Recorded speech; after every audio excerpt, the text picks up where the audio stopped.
לכולם ויום ראשון שמח, אומייגאד, כמה שאני התגעגעתי להגיד את המשפט הזה. היינו עכשיו בחול, אחרי חול היו לי הרבה סרטונים שככה צילמתי שם שהיו כזה צולמו מראש. לפני זה היה לי שבוע של דלקת מטורפת בשן בינה. בקיצור, מפה לשם יצא שמלא זמן לא יצא לי לשבת לצלם לכם סרטונים, ואני חייבת להגיד לכם לשבת עכשיו ולארגן את הסט, בינתיים בזמן הזה כל הנורות מאחורה נפלו והלכתי והדבקתי את הכל לקיר וזה נננה. כל הזמן הזה של הארגון של הסט אני רק חושבת על עצמי, יואו, איזה כיף, איך התגעגעתי, לא משנה, חפרתי. בקיצור, התכנסנו כאן היום כדי לצלם עוד פרק של המסיבת פיג'מות שלי. אני חושבת שזה פרק חמישי, רביעי, משהו כזה של מסיבת פיג'מות. ואני חייבת להגיד שכשהתחלתי עם הסדרה הזאת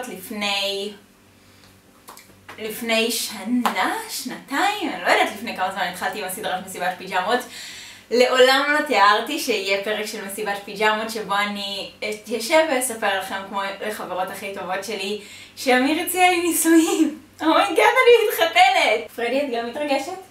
תספרי לכולם איך את מתרגשת שאבא ואמא מתחתנים. לפני שנתחיל לגבי הפיג'מה הזאת, אל תדאגו, אתם הולכות לשמוע על זה בסרטון הבא. אז כל השאלות של מאיפה הפיג'מה, סרטון הבא, כולנו נדע את זה. אז אני חייבת להתחיל את הסיפור בזה שאני די חושבת שבשנה האחרונה כזה כבר הייתי בטוחה שאני ואמיר לא נתחתן. כאילו חשבתי שאולי מתישהו נעשה כזה ידועים בציבור או לא יודעת משהו כזה, אבל די חשבתי שאני ואמיר לא הולכים לכיוון של חתונה. אני חושבת שבעיקר בגלל זה שחתונות בארץ זה משהו כל כך יקר, ובתכלס כאילו הטקס הזה לדעתי, לפחות לדעתנו האישית, הוא לא באמת משנה משהו. זאת אומרת, אנחנו נשאר אחריו בדיוק כמו שאנחנו לפניו, ולהקים משפחה, כאילו זה גם בלי קשר לטקס הזה, ואפשר גם ללכת, אתם יודעות, פשוט לחתום על תפסים ושזה יהיה חתונה ולא חייבים להוציא כאילו מאות של אלפים של שקלים. אמיר כל הזמן ידע שאני כן רוצה להתחתן, הוא כזה לא לגמרי היה בעניין של להתחתן, ואני חושבת שאני כבר לאורך השנים כזה השלמתי עם זה, וכאילו לא יודעת, לאורך התקופה האחרונה אני חושבת שפשוט כזה עוד חברים וחברים שלנו התחילו להתחתן, ודי התחלתי לחשוב שיש מצב שאולי גם אמיר יציע, וכזה לקראת הטיסה ללונדון אמרתי כזה, אוקיי, יכול להיות שהוא יציע לי בלונדון, כבר הלכתי לסדר ציפורניים, כאילו הייתי ממש מסודרת לקראת העניין הזה, ואז טסנו ללונדון. עכשיו אוקיי, עוברת הטיסה, עובר היום הראשון, עובר היום השני, עובר היום השלישי, לא קורה כלום. סבבה, כבר ויתרתי על זה, כאילו כבר אמרתי, מי יסתובב עם טבעת כל כך הרבה זמן בארץ זרה, שזה משהו שעולה כל כך הרבה כסף ואתה לא רוצה לאבד אותו. אז מסתבר שאני. בקיצור, אני אספר לכם ככה בקצרה על היום שהיה לנו באותו יום. הלכנו לשוק של אוכל כזה, הסתובבנו, אני לא זוכרת איך קוראים לשוק של האוכל הזה, אבל הכל מצולם גם בבלוג שהעליתי לפה וגם בבלוג שלי, לא משנה. בכל מקרה, היינו באיזשהו שוק כזה של אוכל, אכלנו שם כזה כל הבוקר, היה מקסים, והמקום הזה ממש נמצא ליד הלונדון ברידג' שמשקיף על הטאוור ברידג', אז עלינו על הלונדון ברידג' והצטלמנו לשם, כזה לבלוג שלי וזה וכל מיני כאלה. ואני לא סגורה אם זה אותה נסיעה או לא, אם זה היה פשוט בדרך חזור משם, שעצרנו גם בעצירה באנדרגראונד, גם לראות את הביג בן ואת הלונדון איי, שלא נשארנו שם יותר מדי זמן, בגלל שזה לא היה פעם ראשונה, גם לא שלי וגם לא של אמיר בלונדון, אז כאילו לא התרגשנו מהביג בן, כמו שבדרך כלל מתרגשים שפוגשים אותו בפעם הראשונה. בקיצור, היה לנו ככה בוקר ממש מגניב וכיף, ואז אחר כך בצהריים, כזה ארוחת צהריים לקראת ערב כזה, הלכנו לאכול במסעדה איטלקית ליד רחוב אוקספורד, ששם היה בית מלון שלנו, וגם עוד זוג חברים שלנו, עמית וגיל, גם היו בלונדון בדיוק באותו שבוע שאנחנו היינו, אז נפגשנו גם עם עמית ואכלנו איתה בארוחת צהריים וזה. ואחר כך ידענו כבר מראש שאנחנו רוצים באותו ערב ללכת לווינטר וונדרלנד. בהתחלה רצינו שעמית תבוא איתנו, אחר כך עמית החליטה שהיא לא רוצה לבוא איתנו. אמיר ממש התבאס מזה שעמית לא בא איתנו, כי הוא חשב שהיא תהיה זאת שתצלם את כל ההצעה, אבל עמית הכל בגללך. סתם, אבל עדיין, זה כאילו, זה עדיין היה מושלם ומדהים. בקיצור, לא משנה. בקצה של רחוב אוקספורד בלונדון יש פארק של דשא ענקי וגדול, שכל חורף הופכים אותו לווינטר וונדרלנד. זה ממש כזה כמו לונה פארק ענקי משוגע כזה, כמו שרואים בכל הסרטים האמריקאים, שאתם יודעות שאתם זורקים ברווזים ומקבלים בובה ענקית וכל מיני כאלה. הכניסה לשם בחינם, ויש שם כל מיני פעילויות שעולות כסף. הלכנו לראות את מפצח האגוזים, בלט על הקרח כזה, היה מושלם, ובגדול כזה היה פשוט ערב מושלם, כזה, כאילו, זה היה עם כל לונדון, האמת שכל לונדון הייתה מין חוויה כזאת מושלמת, שכאילו מה שרצינו עשינו, כאילו פשוט עשינו טיול. זאת הפעם הראשונה שאני ואמיר היינו בחול לבד, כאילו היינו כבר כמה פעמים בחול ביחד, אבל פעם אחת היה עם המשפחה שלו ופעם אחת היה עם עוד זוג חברים, וכאילו עכשיו זה היה פעם ראשונה שהיה לנו חופשה, שכאילו רק אנחנו מחליטים לבד מה לעשות, ופשוט כזה, לא יודעת, כל החוויה הזאת של הווינטר וונדרלנד, בתוך כל החוויה הזאת של לונדון היה כזה, כל דבר שרק רציתי או רצינו, עשינו. לעלות על מתקנים, להשתתף בתחרויות מפגרות כאלה שידענו שלא נזכה בשום דבר, אבל כאילו, בכל זאת כזה עשינו הכל. האמת שזכינו בפינגווין ממש קטן כזה, נתנו אותו לפרדי, זה החבר החדש שלה, לא משנה.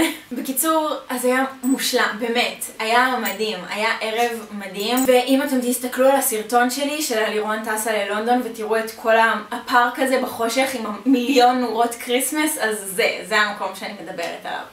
בכל מקרה, יצאנו משם אחרי כמה שעות שהיינו במקום, והיה חוויה פשוט מדהימה, באמת, חוויה פשוט מהממת. ואז הלכנו, יש שם את האזור של המרבל ארץ', כזה פסל ענקי של ראש של סוס, לא משנה, והלכנו לשם, וזה היה בדיוק המקום שלפני כמה ימים אנחנו ישבנו שם וצילמנו לכם חלק מהסרטון של אמיר ולירון מנסים סטארבקס. בערוץ המופע של אמיר ולירון. בכל מקרה, אז שם ישבנו, המקום ממש ממש יפה שישבנו בחוץ, שהייתי עם הצעיף הצהוב, אז באותו מקום חזרנו אליו רק בלילה, אחרי הווינטר וונדרלנד. ואז כזה, פתאום אמיר התחיל להיות מוזר, וכזה לא הבנתי מה קורה, ועושה לי כזה, טוב לירון בואי רגע, ולקח לי כזה את היד, ומולנו היה סניף של מקדונלדס. אני כזה, מה, לאן הולכים למקדונלדס? כאילו כולי לא חושבת בכיוון בכלל. ואז כזה אמיר סוג של התחיל לגמגם כזה, ואני חושבת שאני די סוג של הבנתי מה קורה. יואו, אני הולכת להתחיל לבכות. וזהו, אני חושבת שבמשפטים הראשונים, כמו כל מה שיצא לאמיר זה כזה ואני חושבת שכל מה שיצא לי זה כזה. בסופו של דבר, כזה, אמיר קרא ברך, כמו ג'נטלמן אמיתי, ושאל אותי אם אני רוצה להתחתן איתו. ובכיתי את חיי ואמרתי לו שברור שכן. אני חושבת שבכיתי אחר כך איזה 3 שעות ברצף. אני לא האמנתי שזה קורה לי. אני לא האמנתי, אני לא ציפיתי לסיטואציה הזאת בכלל. זה היה רגע מדהים. שתבינו, בחוץ אני מניחה שהיו מלא אנשים, אני מניחה שגם הרבה אנשים שמו לב להצעת נישואים. אני לא זוכרת כלום. כאילו הרגע הזה היה פשוט אני ואמיר, אחד עם השני, אני לא שמעתי שום דבר מסביב, זה היה פשוט רגע של אושר טהור. אני מתרגשת. אני לא יכולה להסביר לכם עד כמה שאני מאושרת מאז. כאילו תמיד הייתי מאושרת עם אמיר, כאילו מערכת יחסים בינינו לא השתנתה באמת מאז שקיבלתי את הבת, אבל על הדעת באמת הזה שזהו, שכאילו שאנחנו הולכים להזדקן ביחד, כאילו התחלתי להגיד לו זהו, אז מעכשיו זה הולך להיות מסורת, כל יום נישואים שלנו אנחנו צריכים ללכת לראות מפצח האגוזים כזה בלט, או שלא יודעת, מעכשיו כל קריסמס אנחנו צריכים ללכת לטוס לראות קריסמס במקום אחר בעולם כדי לחגוג את זה. כאילו לדעת ולחשוב על זה שאנחנו הולכים להיות עכשיו כל החיים ביחד, שזה באמת משהו שהוא כמו שחשבתי שהוא יהיה. לא יודעת, זה ממש מרגש, זה ממש מדהים בעיניי. לא יכולתי שתהיה לי בחירה יותר טובה בחיים שלי. בגדול אני פשוט לא יכולה להיות יותר מאושרת ממה שאני היום. נשבעת לכם, באמת. כאילו פשוט ככה הכי כנה, הכי אמיתי. אני חושבת שאני הבחורה הכי מאושרת בעולם. אני חושבת שאני הבחורה הכי ברת מזל אי פעם בעולם. זהו, נספר לכם ככה מאחורי הקלעים את כל הדברים שאמיר גילה לי אחרי שהוא הציע לי את הדברים שאני לא ידעתי מעולם. אז ככה, דבר ראשון, אף אחד לא ידע מזה, חוץ מגל שהיא חברה שלי מכיתה א' מהבית. אף אחד לא ידע על זה. לא ההורים של אמיר, לא האחים של אמיר, לא אור ואמילי, כאילו לא החברים הכי טובים שלנו, אפילו אמילי לא ידע. כאילו אף אחד לא ידע. מסתבר שאמיר זכר מתישהו, כשהיינו בשנה א', אני חושבת שיש סיכוי שאפילו עדיין לא היינו ביחד. דיברנו משהו על טבעות נישואים, ואני אמרתי כזה, כן, מתי שהציעו לי, אז אני אדאג כבר להודיע לבעלי שידבר עם גל חברה שלי. אין לי מושג מאיפה אמיר זכר את זה. אני באמת נשבעת לכם שאני לא יודעת, אני הייתי בטוחה שאמיר ילך לדבר על זה עם אמילי או משהו. את אמילי הכנתי לחלוטין. אמרתי לה, אם אמיר יציע לי מתישהו, אז תדעי שזאת הטבעת שאני רוצה וככה וככה. כאילו את אמילי הכנתי, את גל ממש ממש לא. ומסתבר שאיכשהו אמיר זכר את זה. בדרך כלל בטבעות אירוסין, אז יש יהלום. ובדרך כלל מה שתופס את היהלום זה או 4 מוטות כאלה, או 6 מוטות כאלה, או 8 מוטות כאלה. ואני מתישהו בשנה א' של הלימודים דיברתי, אני נשבעת לכם שאני לא זוכרת את זה, אבל אמיר זכר, דיברתי על זה שאני אוהבת ש5 שלוקלוקים כאלה עוטפים את היהלום, שבעיניי זה ממש ממש מיוחד ואף אחד לא עושה את זה. ואמיר זכר את כל הדברים האלה, תרגו אותי, אין לי מושג איך ומאיפה. והלך למעצבת הבאות שהיא מעצבת מדהימה מדהימה, ושיגע אותה כי הוא מעצב תעשייתי, אז הוא ממש כאילו שיגע אותה על כל פרט של כאן תגדילי, כאן תקטיני, כאן תשני את הזה, כאן תשני את ההוא, כאילו באמת שיגע אותה. בחלקים מסוימים היא כזה דקה ושמנה, בחלקים מסוימים היא עבה ורחבה יותר, אני לא יודעת איך לתאר את זה, אבל היא פשוט מושלמת. בקיצור, הוא וגל, חברה שלי שהיא גם סטודנטית לעיצוב תעשייתי, עשו את הטבעת והיא יצאה מושלמת, באמת, מהממת. בול מה שאני אוהבת בעולם, אמיר ידע שכאילו אני רוצה דבר קלאסי וטיימלס, שתמיד יהיה יפה, לא משנה איזה טרנדים יש בעולם, אז היא פשוט טבעת זהובה, קלאסית, עם יהלום בול במידה, באמצע, לא גדול מדי ולא קטן מדי, וזה פשוט מושלם, באמת מושלם. אז מסתבר שהטבעת הייתה אצלנו בבית המון זמן לפני שטסנו ללונדון, ואמיר רצה להציע לי גם לפני שטסנו ללונדון, אבל הציעו לחברה אחרת שלי, והוא לא רצה כזה להרוס את החגיגות שלה, אז הוא המתין עם זה והציע לי רק אחר כך. כל הזמן הזה הוא החביא את הטבעת מעל המקרר בבית שלנו, כי הוא ידע שזה מקום שאני לעולם לא אגיע אליו, כי אני הרבה יותר נמוכה מאמיר, או מהמקרר. כן, וזהו, ואת כל הדברים המצחיקים האלה אני מגלה רק אחר כך. את כל הקשר בינו ובין גל, שהוא החליף את השם שלה בטלפון שלו לעידודי, כדי שאני לא יעלה על זה שהוא מדבר עם גל על טבעות. או דברים כאלה. בקיצור, אמיר יצא הכי נסיך בעולם, באמת שאין דברים כמו הגבר הזה בחיים האלה. ואני הבחורה הכי ברת מזל שיש, אי פעם. לגבי חתונה או דברים כאלה, אז אנחנו עדיין לא יודעים כלום, אנחנו לא ממהרים כל כך בקטע הזה, כאילו אנחנו כן מתחילים להתניע את הדברים, אבל אני מה זה לא בחורה שעל זה, כאילו אין לי מושג כמה אנשים הולכים להיות, איפה אני רוצה להתחתן, איזה סמלה אני רוצה ללבוש, כל הדברים האלה שבנות כזה, מאז שהן קטנות הן חולמות עליהן וזה, והן יודעות הכל, אין לי מושג כלום. אני יודעת שיר שאני רוצה להיכנס איתו לחופה, ואני יודעת שאני רוצה להיות עם שפתיים אדומות, ומעבר לזה אני לא יודעת שום דבר, והאמת שגם לא אכפת לי, פשוט בא לי להיות מאושרת. זה הדבר הכי חשוב.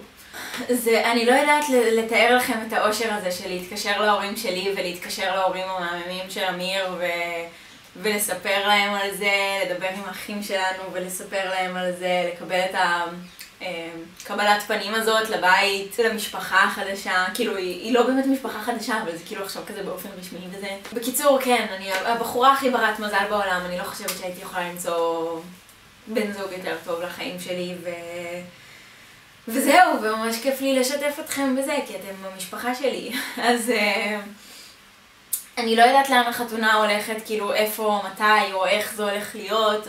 אני לא יודעת אם זה הולך להיות טקס כזה גדול עם הרבה מוזמנים, או שזה הולך להיות משהו מצומצם, רק אני ואמיר ועדים או משהו כזה. אני עדיין לא יודעת כלום.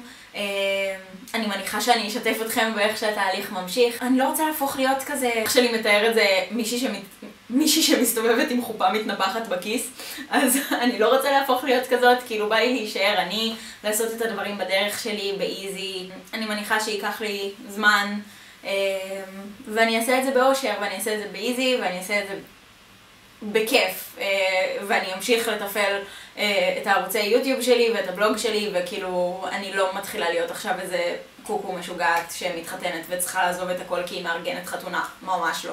זהו, אז אני ממש שמחה שככה, שיש לי משפחה כל כך גדולה לשתף אותה בסיפור הכי מרגש שהיה לי. אני אוהבת אתכם המון המון המון המון המון, באמת, ממש תודה. אתם לא מבינות עד כמה שאני מעריכה את כל המילים החמות והטובות שכתבתם לי באינסטגרם ובסנאפצ'אט וכאן ביוטיוב, באמת בכל מקום. אתם האחיות הכי טובות שלי והאחים הכי טובים שלי, באמת, אני ממש ממש אוהבת אתכם. אני לא יודעת להגיד לכם עד כמה שאתם פשוט כמו משפחה בשבילי, ותודה על הכל, באמת תודה. תודה רבה על הכל, אני ממש אוהבת אתכם. זהו, אז אני ממש ממש מקווה שנהנתם מהסרטון. אם נהנתם מהסרטון אז אל תשכחו לעשות לי לייק ולהשאיר לי תגובה למטה, ואנחנו נתראה כבר בסרטון הבא. ביי!